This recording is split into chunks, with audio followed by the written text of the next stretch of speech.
ನೀನು ಹೇಳೋದಿಲ್ವಾ ಸುಶೀಲಾ? ಯಾಕಿಷ್ಟು ಹಠ ಮಾಡ್ತಿದ್ಯಾ? ಅಕ್ಕ, ಹೇಳು ಅಂತ ಹೇಳೋದಷ್ಟೇ ನಿನಗೆ ಗೊತ್ತಿರೋದು. ಆದರೆ ನಾನು ಹೇಳಿದ್ರೆ ಏನೇನಾಗುತ್ತೆ ಅಂತ ನನಗೆ ಮಾತ್ರ ಗೊತ್ತು.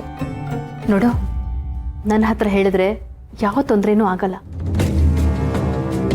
ನಾವು ಕಟ್ಕೊಂಡಿರೋದು ಮಾರಿಗುಡಿ ದೇವ್ರನ್ನಲ್ಲ ಅಕ್ಕ, ರಾಕ್ಷಸನ.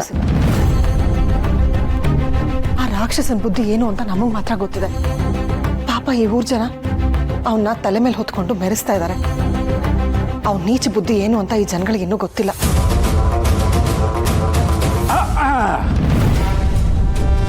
ಏನು ಅಕ್ಕ ತಂಗಿಯರು ಲೋಕಾಭಿರಾಮವಾಗಿ ಮಾತಾಡ್ತಾ ಇದ್ದೀರಿ?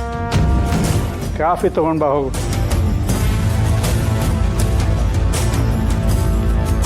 ಧಣಿಗಳೇ,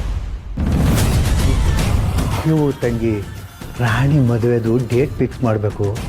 ಮಾಸ್ತಿ ಕೊಪ್ಪಳವರು ಫೋನ್ ಮಾಡಬೇಕು, ಜಪ್ತಿ ಮಾಡುವಂದಿದ್ರಿ. ಆ ಪೆದ್ದ ನನ್ನ ಮಗನಿಗೆ ಶಿವು ತಂಗಿನ ಕಟ್ಟೋದಕ್ಕೆ ಯಾವ ಮುಹೂರ್ತ ಆದ್ರೇನು? ಇದ್ದೂರಲ್ಲೇ ಬಿದ್ಗೋಡೆನ ಹೇಗೋ ಕಟ್ಕೊಂಡು ಬದುಕ್ತಾ ಇದ್ಲು. ಇನ್ಮೇಲೆ ಗೊತ್ತಿಲ್ದಿರೋ ಊರಿಗೆ ಹೋಗಿ ಬಟಾ ಬಯಲಾಗ್ಬಿಡ್ಬೇಕು. ಅವಳ ಜೀವನ ಎಕ್ಕುಟ್ಟೋಗ್ಬಿಡ್ಬೇಕು ಅಲ್ವಾ? ಇಂದೇ ಡೌನ್ಲೋಡ್ ಮಾಡಿ ಮತ್ತು ನಿಮ್ಮ ನೆಚ್ಚಿನ ಶೋಗಳನ್ನು ಆನಂದಿಸಿ.